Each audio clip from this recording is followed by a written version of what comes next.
Sud Radio, les vraies voix qui font bouger la France, 19h-20h, les vraies voix qui font rouler la France. Il va falloir que cette voiture soit incroyable. Vous voyez l'automobile derrière moi? On va pas s'engueuler pour une bagnole. Eh bien, elle est absolument impeccable. Nous avons les béquilles, ce qu'on appelle les béquilles. L'auto, monsieur Fernand, l'auto. Eh bien, avec ça, vous êtes sur une autre galaxie. Ah ouais. Ça pousse. Allez, bienvenue dans les vraies voix qui font rouler la France. On est ensemble jusqu'à 20h avec Philippe David et au sommaire de cette émission, la neutralité carbone est la grande priorité de Ford France.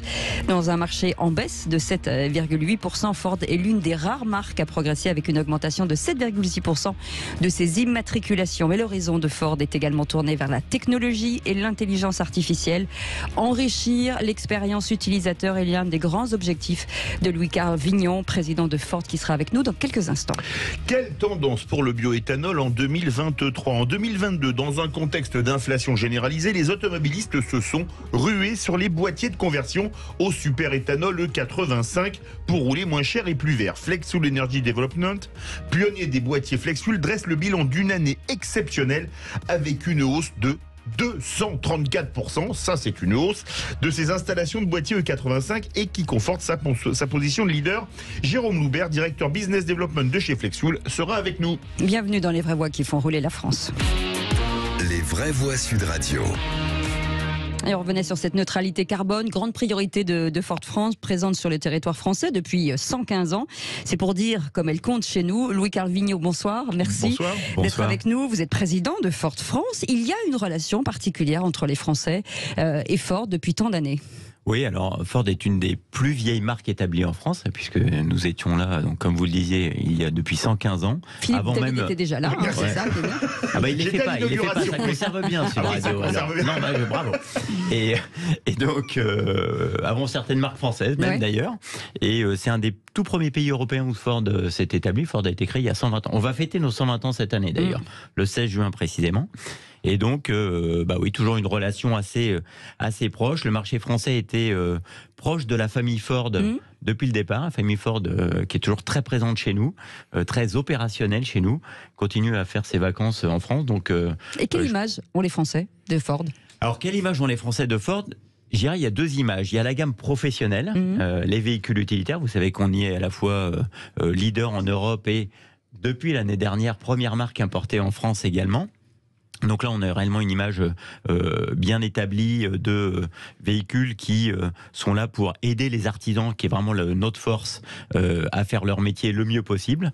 Et puis, du côté des véhicules particuliers, on a une image de marque à la fois très fiable, de bons produits, une image de marque qui sont réellement accessibles et puis qui ont favorisé l'accès à un certain nombre de technologies à nos clients. Alors, quelles que soient les technologies, autrefois l'ABS, l'airbag.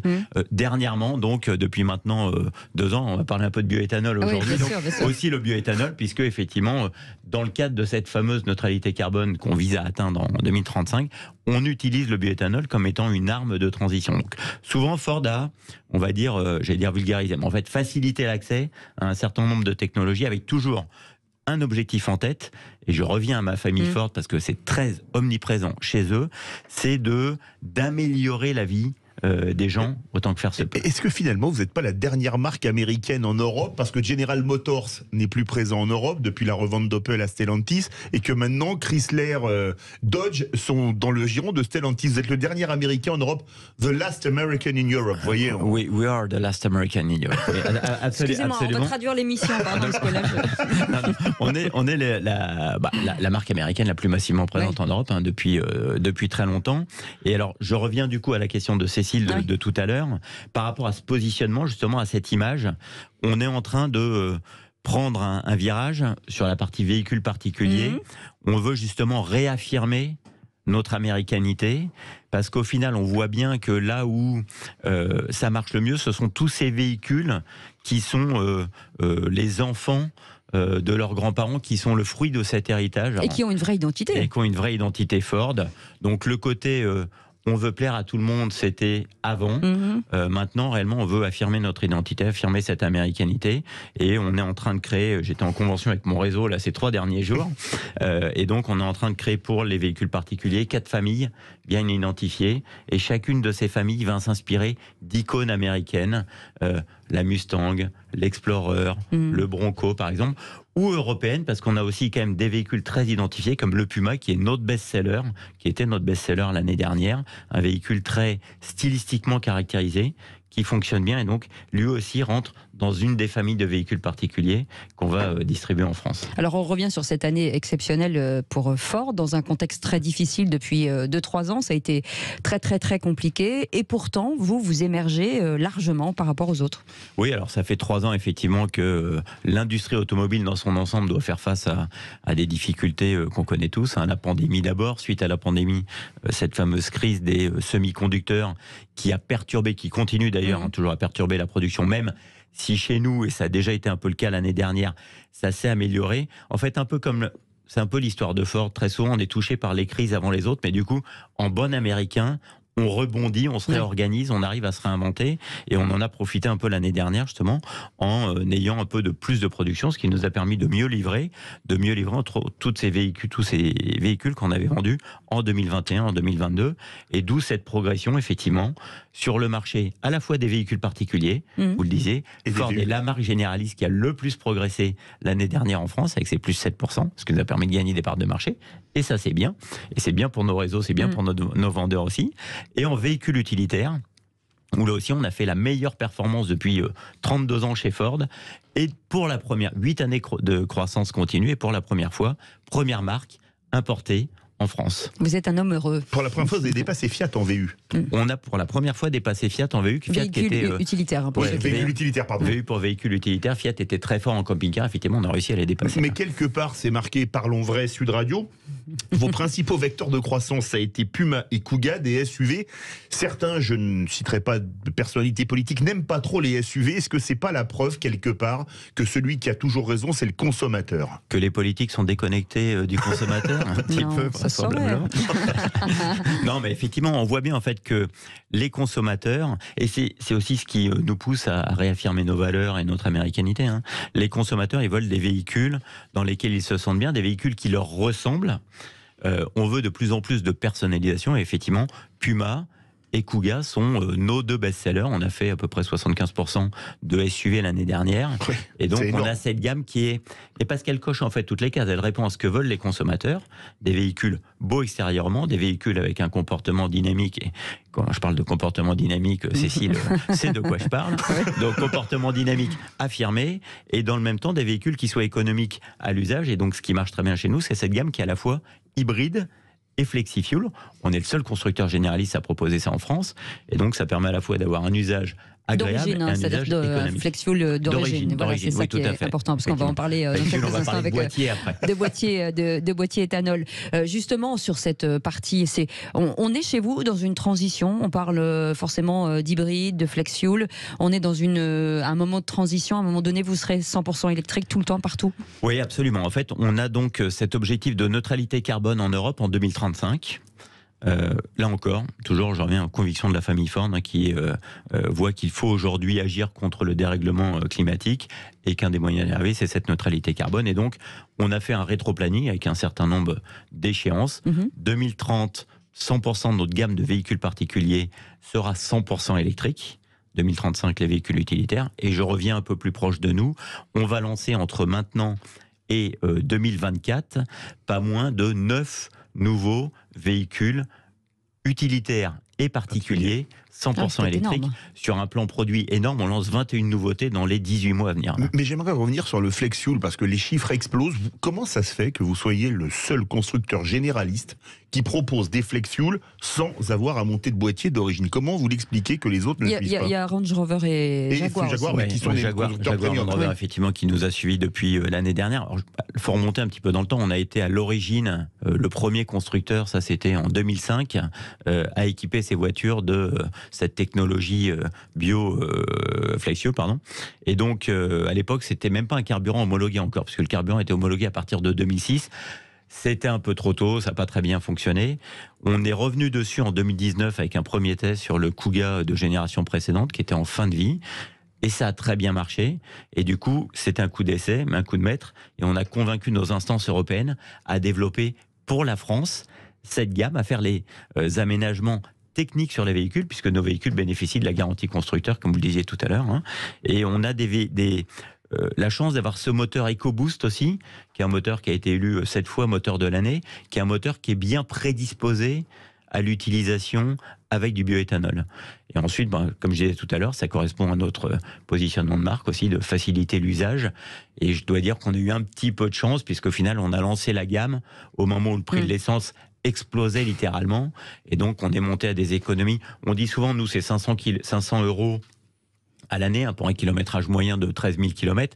L'année dernière, quand le prix de l'essence a explosé, on est même monté à 900 € sur 13 000 km. Donc, c'est absolument hallucinant. Juste pour expliquer, parce que certains ne connaissent pas le système de Flex Fuel, c'est juste de dire que finalement, vous avez une voiture que vous pouvez mettre au bioéthanol ou à part le diesel. Hein. C'est-à-dire qu'en fonction... Elle peut fonctionner 100% bioéthanol ou 100% samplon 95, E10 également, en fonction de ce qu'on va trouver. L'avantage, c'est qu'aujourd'hui, on trouve, il y a plus de 3000 stations-service qui délivrent du bioéthanol en France. Donc, on en trouve à peu près partout, sauf en Corse, parce que l'éthanol est compliqué à transporter. Donc, c'est vrai, dans les îles, Corse et puis Martinique, Guadeloupe, on ne trouve pas de bioéthanol. Mais sinon, sur le territoire français, je pense qu'on en trouve à peu près partout maintenant. Eh bien, vous restez avec nous, on reviendra dans quelques instants. C'est les vraies voix qui vont rouler la France avec... on parle de Ford. On reviendra sur l'ADN dans quelques instants, justement de ce retour du côté américain, de cette prise de position, de se dire on est américain, il faut que on le montre aussi. Great. We are coming back in a few minutes. Oh, fantastic.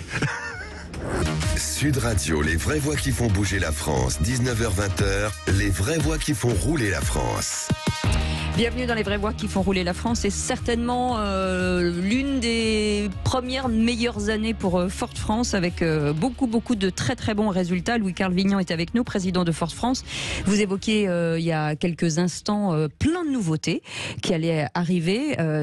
Si vous pouviez nous les dérouler un petit peu, qu'on comprenne, parce que du coup là on a l'impression qu'il s'est passé quelque chose pendant que tout le monde dormait. Vous avez travaillé dans votre coin chez Ford France, et là vous sortez plus près de 20 modèles, c'est ça, différents ? Oui, entre les véhicules utilitaires et les véhicules particuliers. Donc je vais commencer par les véhicules utilitaires, parce qu'en ordre d'arrivée sur le marché, on va dire, c'est par là que ça va commencer.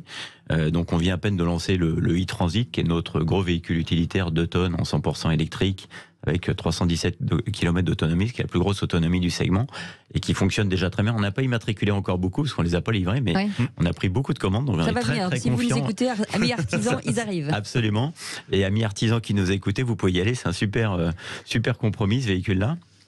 Et puis, donc, nouveau Ranger, on a lancé le Raptor, là, juste avant, qui est un peu le véhicule emblématique, juste avant Noël. Et puis, donc, la gamme Ranger qui arrive. À l'été, on va lancer le nouveau Transit Custom. Ouais. Le Transit Custom, c'est ce qu'on appelle le One Ton Van, donc un van 1000 kg, qui est réellement le van le plus vendu en Europe. Et c'est notre best-seller également en France, évidemment, en termes de van. Et il va être lancé avec un moteur à combustion, avec une version plug-in hybride, donc hybride rechargeable. D'accord. La même technologie que le Ford Kuga chez nous. Et puis, une version tout électrique aussi, début 2024. On va également lancer un petit utilitaire cette année qui va utiliser, là aussi, qui va exister en moteur à combustion et en motorisation électrique. Et puis, un utilitaire qu'on a déjà dans sa version passager, le Connect, qu'on va lancer en fin d'année avec une version moteur à combustion et une version plug-in hybride rechargeable. Donc ça, c'est pour le VU. Et l'idée sur le VU, c'est réellement de booster plus encore notre offre Ford Pro. Ford Pro, c'est la marque qu'on a créée l'année dernière. C'est ça aussi qui nous a permis un peu de continuer cette croissance l'année dernière.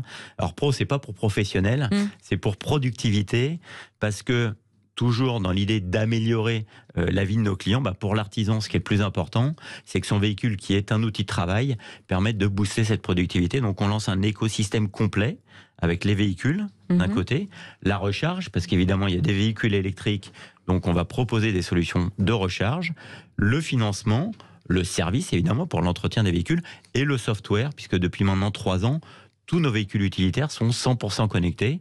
Et donc, en fonction de la taille de la flotte, l'artisan peut suivre son véhicule soit sur son smartphone, soit si on a une flotte un peu plus grosse, on a des systèmes qui sont soit gratuits, soit payants, avec possibilité de suivre sur un dashboard l'évolution de sa flotte, les temps de recharge, tout ce que vous voulez. C'est l'artisan 4.0. Voilà, là on est dans l'artisan 4.0. Faut pas que l'ouvrier s'arrête trop longtemps au bistrot ou quelque chose comme ça. Là, Alors, pour ça, on peut le savoir, mais effectivement, mais dans ce cas-là, législation française oblige, il faut signer des accords avec le personnel, des accords d'entreprise. Dis donc, Jean-Pierre, vous étiez chez Ginette cet après-midi. Et donc, et côté véhicule particulier, je ne vais pas toutes les dévoiler parce que là, pour le coup, on n'a pas tout annoncé.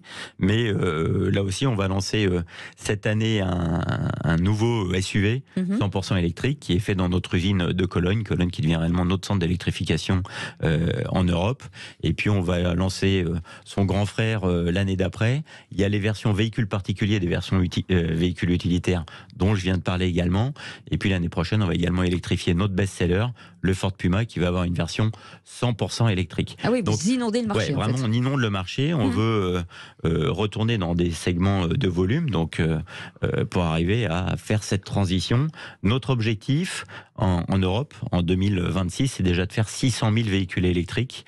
Entre les véhicules particuliers et les véhicules utilitaires. C'est plus de la moitié de la production de Ford en Europe. La famille Ford va s'agrandir. Oui, et vous allez revenir avec votre ADN US en Europe, avec notamment des familles bien précises, inspirées des familles aux États-Unis. Wild Performance, vous me passerez l'accent, Urban Escape, Active Adventure, Ultimate Ranger. Expliquez-nous tout ça. Alors, effectivement, donc vous mettez une bonne note en anglais, ça va. C'est très bon, c'est très... Ne le flattez pas. Allez, 17 sur 20. C'est pas vous qui le feriez. Non, non. Donc, sur le véhicule utilitaire, c'est clair. Sur le véhicule particulier, ce que je disais tout à l'heure, effectivement, on a décidé de revenir à nos racines, de revenir sur ce qui fait notre force. Et donc, l'Amérique, c'est quoi ? L'Amérique, c'est l'aventure, c'est la liberté, les grands espaces, le challenge, la technologie aussi, puisqu'au final, les GAFAM sont toutes des sociétés américaines. Donc, on s'est dit que Ford ne pouvait pas être différent de cela. C'est ce qu'on doit incarner. Et donc, on positionne tous nos véhicules dans ce qu'on appelle chez nous l'esprit d'aventure. Alors, ça ne sera pas une tagline publicitaire, c'est vraiment un état d'esprit qu'on veut véhiculer. Et donc, on a classé nos véhicules dans ces 4 familles. Wild Performance, donc la performance sauvage, c'est la famille de Mustang.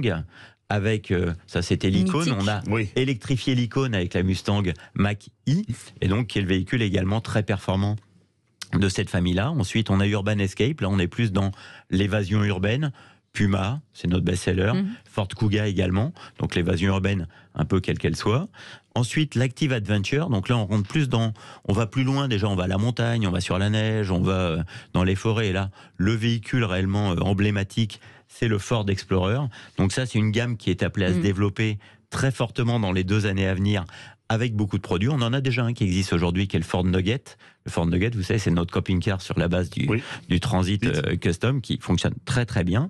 Et puis la 4e famille, là c'est la famille de l'extrême, c'est Ultimate Outdoor.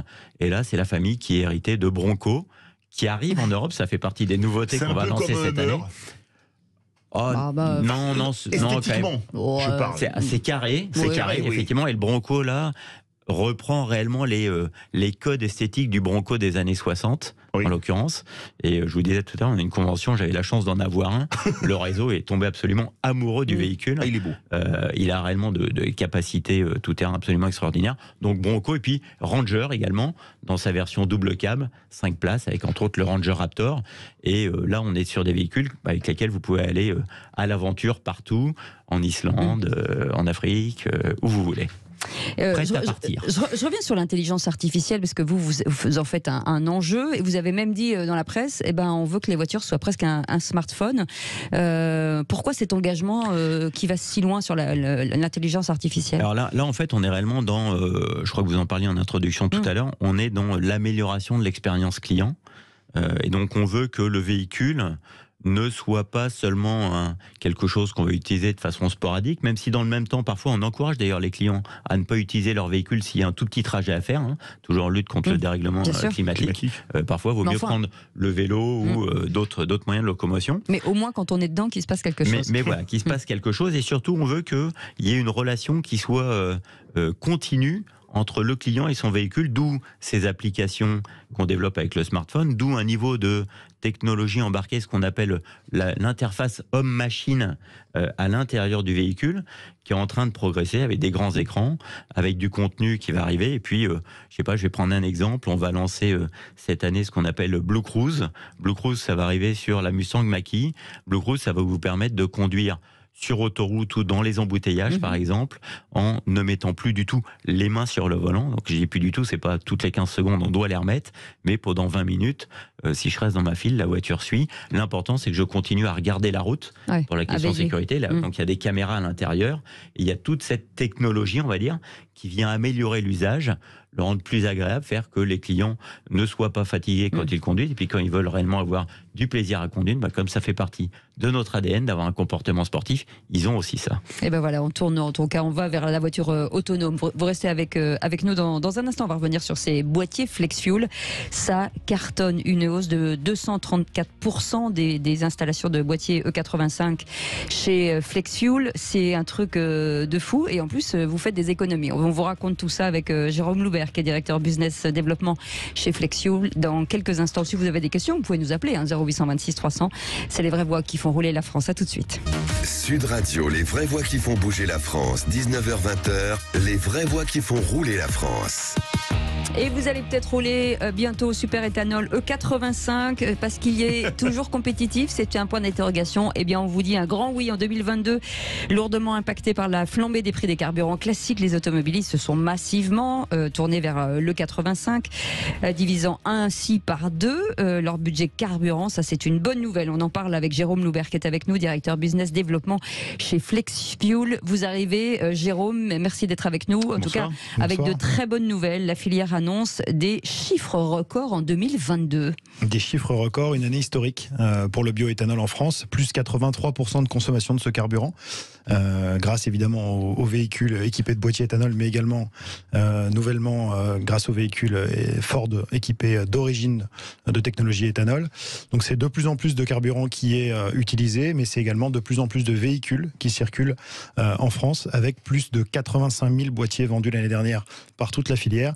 Et on en est fiers, 54 000, près de 54 000 installés par FlexFuel Énergie Développement. Jérôme Loubert, l'important c'est parce que moi je vais à la pompe et j'ai des gens qui regardent et qui disent c'est quoi le bioéthanol, enfin qui comprennent pas bien ce que c'est. Donc qu'on explique que c'est du carburant et c'est français. Expliquez-nous. Je vous laisse faire. Alors pour faire très simple, c'est soit le pistolet rouge, soit le pistolet bleu. Ça c'est important. Le fil rouge sur le bouton rouge, le fil vert sur le bouton vert. C'est le 85 qui peut interpeller les gens qui ne savent pas ce que c'est. Souvent ils savent pas non plus ce qu'est le 10, donc c'est important de faire de la pédagogie parce que le 10 c'est aussi une part d'éthanol dans le carburant. 10%, voilà. Ouais. Le 85 c'est 85%, ou en tout cas jusqu'à 85%, et ces 85% c'est de l'éthanol, donc de l'alcool produit grâce à l'agriculture française, grâce à la filière agricole, à 50% environ par la betterave, et puis le reste par des céréales, mais également de la production grâce à des déchets végétaux, comme par exemple le marc de raisin ou la récupération de déchets végétaux. Jérôme Loubert, l'éthanol ça existe depuis 50 ans au Brésil, où 80% du marché c'est de l'éthanol. Vous avez dit 85% de ventes de plus en France. Est-ce que l'agriculture française arrive à fournir de tels volumes? Parce que plus 85% en un an, si Ford vendait plus 85% de voitures en un an, les usines seraient peut-être un peu, on va dire, en surchauffe. C'est encore du carburant français aujourd'hui? Regardez, il a l'air heureux. La beauté de l'agriculture française, c'est que c'est la meilleure d'Europe déjà, d'une part, et qu'elle est prête depuis plus de 15 ans pour ce carburant. On est excédentaire et on utilise très peu de surface agricole en France pour produire du bioéthanol. Moins de 1% des surfaces agricoles. Et grâce à l'éthanol, on ne fait pas que de l'éthanol, on fait du sucre. Oui. On fait également de la nourriture pour les animaux. On produit du CO2. On peut faire plein de choses avec la filière de l'éthanol, qui est un carburant particulièrement vertueux. On ne peut pas le comparer aux autres carburants qui sont sur le marché fossile. Ce sont des carburants issus donc de la biomasse qui sont particulièrement vertueux. Alors on parle de le 85. Forcément, on a tous vu à la pompe que ce carburant avait aussi augmenté, pas autant que les autres qui ont dépassé des plafonds du 2 €. Comment expliquer cette hausse? Parce que c'est produit en France, on ne comprend pas bien en fait. Alors il y a eu un peu de confusion puisque évidemment l'éthanol a soudainement augmenté au 1er janvier, mais malheureusement c'est le lot de l'éthanol tous les ans. Il y a une régulation du prix tous les ans, à la hausse, à la baisse. On avait été trop bien habitués depuis quelques années, on était généralement à la baisse ou alors sur un prix flat, mais ça ne vous a pas échappé, 2022 était une année d'inflation extrêmement forte. L'inflation s'est déroulée tout au long de l'année, l'éthanol est resté au même prix, il a même baissé grâce aux aides de l'État, et puis finalement, au dernier moment, il faut rééquilibrer ce prix, et donc ce rééquilibrage est intervenu. L'éthanol nécessite du gaz pour être produit. Le gaz qui a été augmenté de 250%, lui, et donc l'éthanol a augmenté.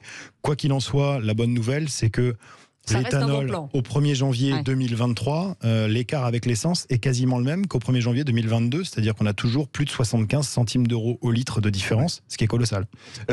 Ford, vous êtes leader sur l'éthanol. Vous êtes le seul constructeur généraliste à en faire en France, on le rappelle. C'est la même. Comment vous expliquez qu'on ait mis si longtemps à y arriver en France? Et est-ce qu'il y a d'autres pays qui ont été, on parlait du Brésil ou qui a été en avant-garde. Est-ce que les autres pays européens ont la même politique que la France? Est-ce que ça démarre ou pas? En Europe, il y a la Suède. Il y a un autre pays qui, depuis très longtemps, a cette proposition Flex Fuel. Et puis, il y a également un pays d'Europe centrale, alors je crois que c'est la Tchéquie, il me semble, ou la Slovaquie, qui également fonctionne au bioéthanol, qui profite en l'occurrence chez nous, chez Ford, de la gamme qu'on a développée pour la France et qui commercialise également chez eux. Mais il n'y a pas encore, effectivement, malheureusement, ce même système dans les autres pays européens, les pays majeurs tels que l'Allemagne, l'Angleterre, l'Italie ou que sais-je. Alors qu'effectivement, on est très loin des seuils permis par la Commission européenne en matière d'incorporation d'éthanol dans l'essence. Le seuil européen permis, c'est 7%. On est très très loin de ça aujourd'hui. Alors, énormément de boîtiers bioéthanol vendus, plus de 285% pour Flex Fuel. Aujourd'hui, il y a 10 millions de voitures en France.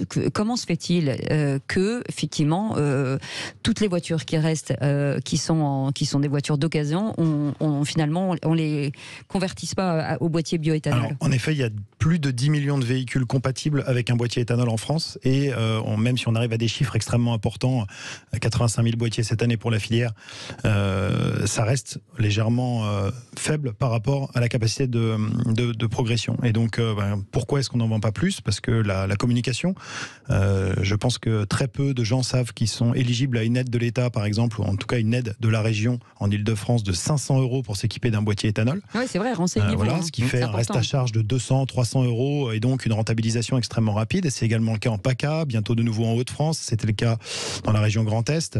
Donc, il y a vraiment un déficit de communication. Comme je vous le disais tout à l'heure, peu de gens savent qu'au final, ce qu'est le bioéthanol à la pompe. Donc, il y a vraiment une éducation, une pédagogie à faire. Et puis, ça passe aussi par un réseau. Et donc, cette année, on a encore augmenté notre réseau pour proposer nos boîtiers. On est passé de 2000 à 2500 garages installateurs. C'est 2500 garages en France qui prêchent la bonne parole et qui présentent le boîtier éthanol à leurs clients. Combien ça coûte, en fait? Alors, ça coûte à partir de 700 € TTC posé homologué, puisque les boîtiers sont homologués par l'État. Il faut être très clair là-dessus. C'est autorisé, c'est même incité par l'État. Et puis inscrit sur la carte grise. Inscrit sur la carte grise. Et puis ça peut aller, selon votre motorisation, jusqu'à 1300, 1400 € pour des motorisations de dernière technologie ou de plus grosse cylindrée. Hors déduction hors déduction. Le reste à charge en ce moment sur le véhicule type français, ça va être aux alentours de 300 € si vous avez une région qui vous apporte des aides. Et puis le panier moyen du véhicule français type, ça va être aux alentours de 850 € avant les aides. Et la revente de la voiture? La revente, en ce moment, elle est en plus fortement facilitée. Quand vous avez un véhicule diesel critère 3 à vendre sur le Bon Coin... Philippe, David? Non, moi, les critères 2. Vous répondez à des messages un petit peu louches de gens qui vous en proposent la moitié du prix. Bon, aujourd'hui, quand vous avez un véhicule qui a évidemment une bonne vignette critère, qui consomme un carburant à moitié prix et en plus de ça, avec une carte grise gratuite, bien souvent, là, vous avez une facilité de vente, vous avez même une valorisation à la vente. Et pour les entreprises... Pardon, j'allais dire, je ne peux que confirmer ça, parce qu'effectivement, nous, on voit sur nos véhicules Flex Fuel, donc, les valeurs résiduelles de ces véhicules, donc la valeur à la revente, est supérieure à son équivalent qui n'est pas équipé Flex Fuel. D'accord, mais pour les entreprises, par exemple, parce que il y a une taxe qui s'appelle la TVS. Je ne sais pas pourquoi elle existe d'ailleurs, parce que je vois pas pourquoi. Elle existe bien. Je mais je ne sais pas pourquoi quand même. Vous avez est-ce que vous avez une TVS réduite, par exemple, quand vous avez une flotte ou même un entrepreneur tout seul de véhicules bioéthanol? Alors la taxe violente sur les sociétés, malheureusement, pour les boîtiers éthanol, pour les boîtiers éthanol, on n'en profite pas puisque la carte grise garde le même les mêmes émissions de CO2. En revanche, la TVS, c'est pour les véhicules qui sont au-dessus de 120 grammes de CO2 par kilomètre, et donc une partie de la gamme de Ford, par exemple, propose des véhicules éthanol sans TVS. C'est l'avantage, effectivement, et c'est ce qu'on a vu depuis qu'on a lancé cette gamme hybride et bioéthanol. Dans la première phase en 2019, quand on avait fait le test, c'était pas de l'hybride, donc on n'était pas exempté de TVS, du coup on vendait surtout aux particuliers. Là maintenant, on voit qu'on vend beaucoup également aux sociétés, et que les sociétés prennent cette offre hybride FlexiFuel comme étant une alternative au diesel, parce qu'elles voient bien que assez rapidement, même si les villes ont commencé à repousser un peu les échéances, mais néanmoins assez rapidement, avec du diesel, on va plus pouvoir rentrer en ville. Eh ben vous restez avec nous, on continue dans quelques instants. On reviendra sur ces ZFE, ces critères. Voilà, on reviendra aussi sur les décalaminages, parce que ça c'est important d'en parler aussi. C'est un nom un peu barbare, mais on va tout vous expliquer dans quelques instants. Ça n'a rien de physique, hein, c'est sur la voiture, vous inquiétez pas. Aucune personne n'a été maltraitée. Allez, on revient dans un instant. C'est les vraies voix qui font rouler la France. Eh ben on a les deux. On a les vraies voix qui font rouler et bouger la France. Ben, on a les deux. On a Louis-Carl Vignon qui est avec nous, président de Ford France, et puis Jérôme Loubert, directeur business développement de FlexFuel. On parlait de ce FlexFuel. Aujourd'hui, juste pour qu'on comprenne comment finalement on inscrit ou on se met ce boîtier. On appelle qui? Comment ça se passe? Jérôme Loubert, expliquez-nous. Alors en effet, c'était un peu nébuleux à une époque puisque c'était peu connu. On a beaucoup travaillé sur le parcours client et sur la manière d'adresser les informations aux clients. On a créé un site qui s'appelle roulerpascher.com, sur lequel vous avez juste à mettre votre plaque d'immatriculation, et en 3 clics vous avez combien ça coûte, est-ce que votre voiture est compatible, est-ce qu'elle est homologable, où est-ce que vous pouvez le faire et quand vous pouvez le faire. Donc toutes les réponses sont là. Est-ce que vous avez des aides de région également, donc tout ça c'est regroupé dans un site. Et puis si vous n'aimez pas Internet, tout simplement vous pouvez vous rendre dans un des nombreux garages partenaires, je le disais tout à l'heure, plus de 2500 garages partenaires, pour lequel vous aurez un devis par un professionnel agréé pour monter ce boîtier. Juste de dire diesel, non. Diesel, non, malheureusement. Électrique, non plus. Voilà, très bien. Pour revenir sur les ZFE, Jérôme Loubert, parce que forcément, on se dit, on roule avec une voiture plus propre, puisqu'on a un boîtier bioéthanol, et pourtant, ça ne fait pas tomber le critère, et ça ne nous permet pas de rentrer dans les ZFE. Est-ce qu'il n'y a pas une anomalie quelque part? Alors, il y a une anomalie. On travaille dessus en ce moment avec la collective du bioéthanol. On a d'ailleurs réalisé un certain nombre d'essais à l'UTAC pour démontrer qu'un véhicule qui roule à l'éthanol, avec une critère 3, présente les mêmes, voire même des meilleures émissions polluantes qu'un véhicule critère 2 ou 1. Donc on travaille là-dessus. D'autre part, on travaille aussi au niveau des régions. On a un certain nombre de dérogations. Le Grand Montpellier, le Grand Reims, qui ont proposé des dérogations pour les véhicules bioéthanol. Et puis il ne faut pas oublier non plus une chose, c'est que un véhicule bioéthanol, c'est un véhicule qui est converti de manière légale à partir de 2001. Et que à partir... Ah oui, ça fait plus de 20 ans des véhicules. Voilà. Qui ont plus de 20 ans, oui. Et que c'est 90% du marché. Oui, c'est plus de 90% du marché, et qu'aujourd'hui, de toute façon, la majorité des véhicules qu'on vient installer sont des véhicules à partir de 2011, donc qui ont entre 10, 12, 13 ans, hein, c'est le parc français, c'est 11 ans de moyenne. Et que ces véhicules-là, même s'ils ont 10, 12 ans, sont en critère 1, puisque ce sont des Euro 5, et donc vous pouvez circuler librement, contrairement à un diesel de 2015 qui va être en critère 2, ou même d'ailleurs un diesel récent qui va être en critère 2. Si vous achetez alors une qu'il essence, émet moins de CO2 qu'un essence. Oui, mais c'est pas indexé sur le CO2, puisque c'est indexé sur les particules, c'est indexé sur le NOx, et l'éthanol est particulièrement performant là-dessus, en complément de l'essence. Et donc, aujourd'hui, acheter un véhicule moins cher, d'une dizaine d'années ou de 8 ans, essence, le convertir à l'éthanol, c'est la vraie solution économique et écologique, puisque d'une part, vous réutilisez un véhicule qui est déjà sur le marché, d'autre part, vous le convertissez à l'éthanol, et en plus, vous pouvez librement circuler où vous voulez. Il n'y a aucune contre-indication, parce que vous parlez des voitures de 2011, etc. parfaitement, mais à l'époque, il y en a encore quelques-uns chez Ford, j'ai regardé, vous aviez des V6, des moteurs multi-soupapes, des moteurs turbo, quel que soit le moteur turbo multi-soupape V6, même si vous avez un gros V8 ou quelque chose comme ça, c'est faisable. C'est faisable sur plus de 9 véhicules sur 10. Aujourd'hui, on a des ingénieurs et des motoristes qui travaillent tous les jours à de la veille technologique. On loue des voitures, on les achète, on travaille dessus, on se les fait prêter par des clients qui désespèrent d'avoir leur véhicule compatible, et donc ils nous prêtent le véhicule et on le rend compatible. Donc c'est du développement.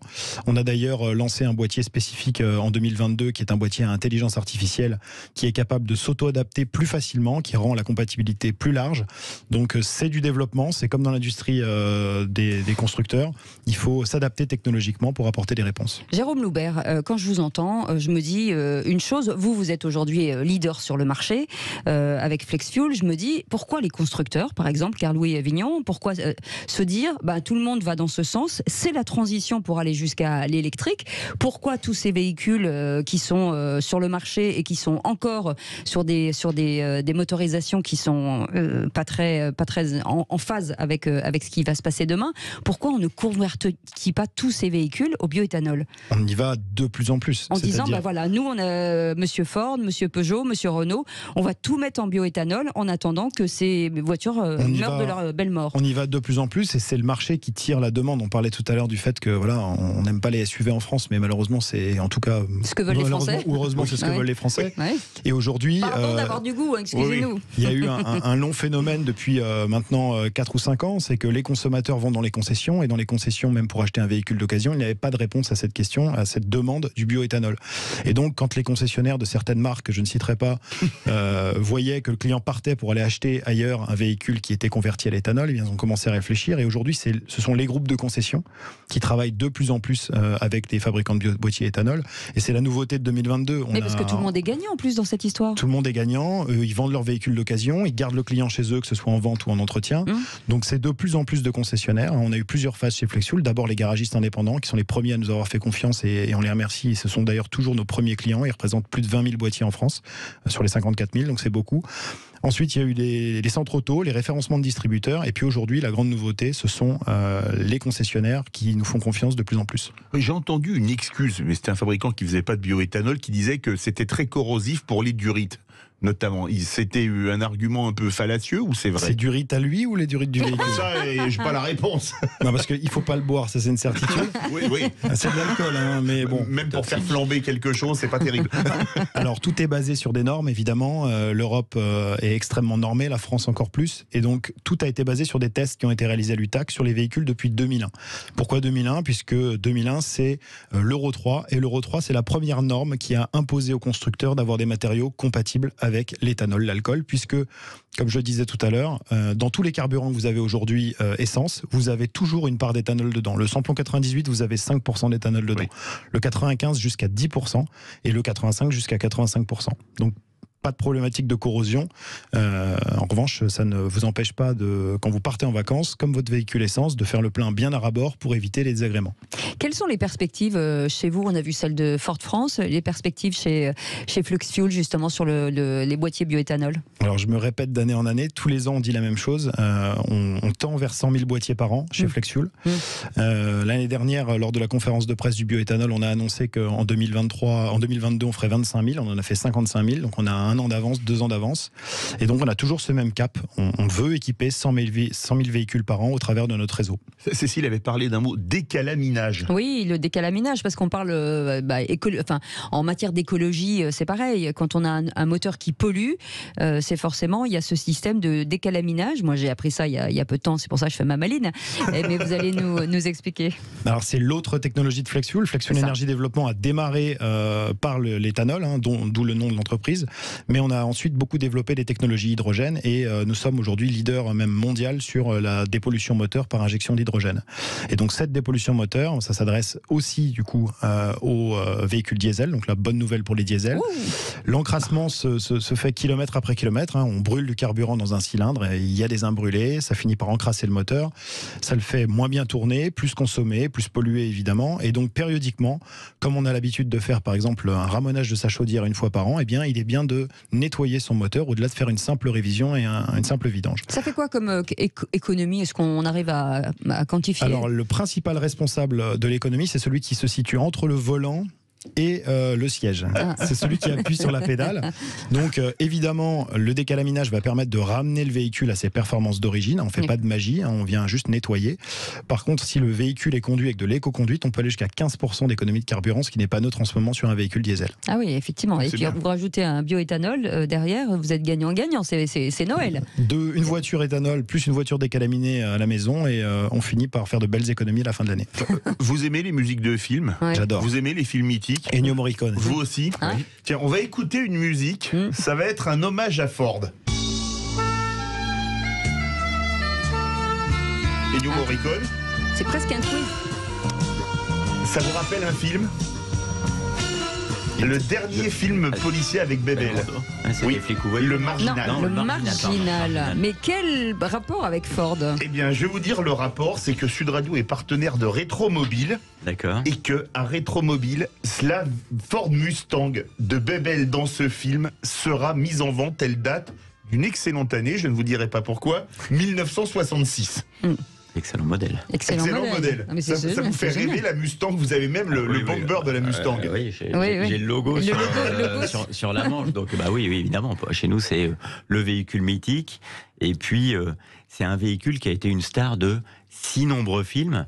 On parlait de films mythiques. Bullitt, version française. Vous avez un petit côté Steve McQueen d'ailleurs, avec votre bomber c'est comme ça. je me disais, c'est fou. Version Mike française, Bullitt. un homme et une Ouais, femme aussi. ouais. Oui. La plage à Deauville, Mustang. Donc, vraiment, beaucoup de Mustang. Effectivement, Bébel, ouais, c'est vrai. Et, oui, allez-y. Non, non, mais voiture mythique. Johnny aussi, grand amoureux de la Mustang. Ah oui, la Enfin, Mustang. Et c'est marrant, ces voitures qui traversent les ans. Et finalement, on se la passe de génération en C'est une génération. voiture qui a créé une catégorie. On appelait ça aux États-Unis à l'époque la pony car. Parce que sur la Mustang, sur la Calandre, il y avait le pony. Bah oui, le pony. Absolument. Ouais. Ça vous fait rêver la Ford Mustang? Moi, ça me fait rêver. Non, mais Je suis un lui, il faut passionné aller- de voiture et faut la aller voir Mustang dans me son fait rêver garage. aussi. Faut aller voir dans son garage. Vous avez beaucoup de voitures. On est des passionnés chez d'automobile et Flexfuel. on est également collectionneurs et revendeurs de voitures. Eh ben voilà, en tout cas, merci d'avoir Merci été à vous. avec Merci nous à vous. ce soir, messieurs, c'était passionnant. Louis-Carl Vignon, président de Ford France, et puis avec nous, Jérôme Loubert, directeur business développement chez Flexfuel. Deux marques qui cartonnent, donc allez voir sur leur réseau respectif. Vous allez voir, il y a pas mal de choses qui pourraient vous intéresser.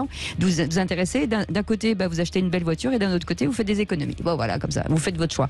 Merci beaucoup, Philippe Merci, David, d'avoir merci, été là. on se retrouve demain, À si de- vous voulez bien. À demain, Boulet Bill. Demain, 17h, Allez. tout Dans- de suite, le loft d'Yvon Kijous qui reçoit la grande Sophie Matmata Yanakova. Mais on va parler argent. Stéphane Moller, conseil de famille. Salut, à demain.